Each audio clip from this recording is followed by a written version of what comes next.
नमस्कार, जम्मू संवाद देख रहे हैं आप और मैं हूं ललित खजूरिया। आप ये प्रोग्राम IBN 7 पर भी देख सकेंगे। जम्मू कश्मीर में अब 2 चरण रह गए हैं जो संसदीय चुनाव के,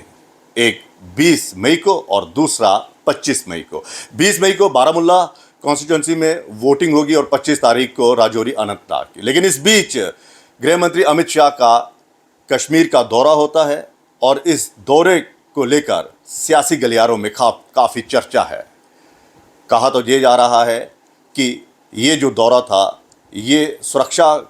को लेकर ये दौरा था, क्योंकि अब चंद दिन ही रह गए हैं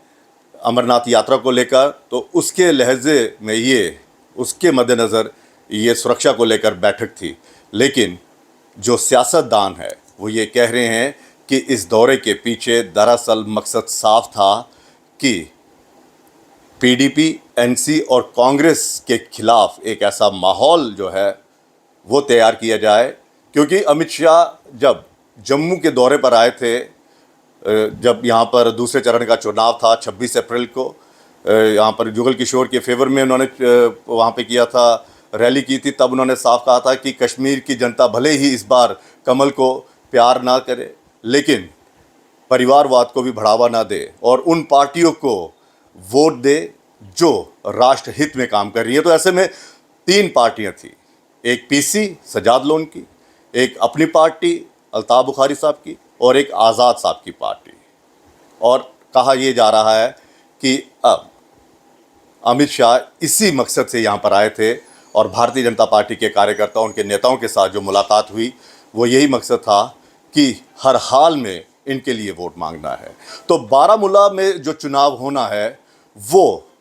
उमर अब्दुल्ला और सज्जाद लोन के बीच कड़ा मुकाबला है। हालांकि सज्जाद लोन ने साफ कह दिया था अपनी पार्टी से कि आप हमें यहाँ पर समर्थन दीजिए, हम आपको अनंतनाग वाली सीट में समर्थन देंगे। तो कुल मिलाकर ये था कि अब इस जो चुनाव होगा वो बहुत मायने रखता है, क्योंकि अगर भारतीय जनता पार्टी पूरी तरह से सज्जाद लोन के लिए वोट मांगती है तो एक मैसेज आएगा कि हम उन पार्टियों के साथ हैं जिन्होंने अलगाववाद का रास्ता छोड़ा, जिन्होंने 370 हटाने का विरोध नहीं किया और जो देश की तरक्की, जम्मू कश्मीर की तरक्की में विश्वास रखते हैं। हम उनके साथ हैं और शायद इसीलिए ये बैठक भी हुई होगी कि किसी तरह से सज्जाद लोन को वोट दिलवाइए। और अगर सज्जाद लोन ये चुनाव जीतते हैं तो एक बहुत बड़ा मैसेज आएगा कि देखिए, जनता ने 370 हटने का विरोध नहीं किया, जनता 370 हटने के उसमें समर्थन में है, तभी उन्होंने उमर अब्दुल्ला को शिकस्त दी। तो यही चीज़ अनंतनाग पर भी लागू होगी। अगर महबूबा मुफ्ती और मियां अल्ताफ़ की हार होती है और वहाँ से जो अपनी पार्टी के मनहास जी हैं वो अगर ये चुनाव जीतते हैं, पार्टी के जो उम्मीदवार हैं ज़फ़र इकबाल मनहास, उसके समर्थन में ये वोटिंग होगी। क्योंकि घाटी में अगर हम बारामुल्ला की बात करें तो भारतीय जनता पार्टी जो है वो खुलकर सामने नहीं आ रही है, लेकिन हाँ,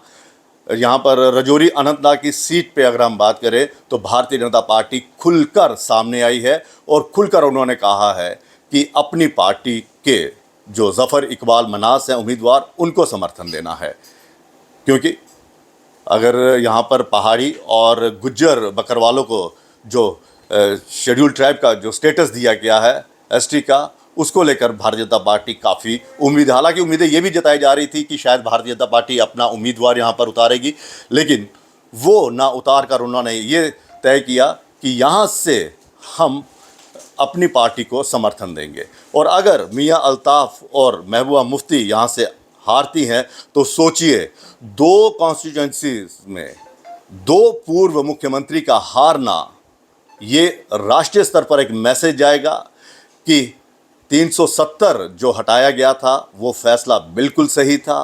सुप्रीम कोर्ट ने भी उस पर मोहर लगाई थी और अब जनता ने भी उस पर मोहर लगा दी है। तो ये शायद जो दौरा था ये इसी को लेकर था कि नेताओं से बातचीत की जाए, उन्हें कॉन्फिडेंस में लिया जाए और बाकायदा दिशा निर्देश भी कह सकते हैं दिए गए होंगे। और साथ ही साथ इस दौरे को इस नज़र से भी देखा जा रहा है कि कल को यहाँ पर अगर विधानसभा चुनाव होते हैं, जो सुप्रीम कोर्ट के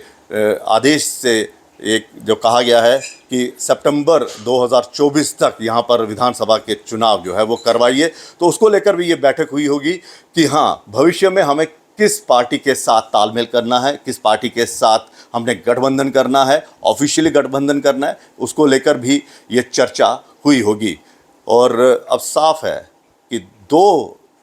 ये जो चरण बचे हैं, इसमें भारतीय जनता पार्टी की साख भी जो है वो लगी हुई है, खासकर केंद्र सरकार की, क्योंकि अगर ये दोनों पूर्व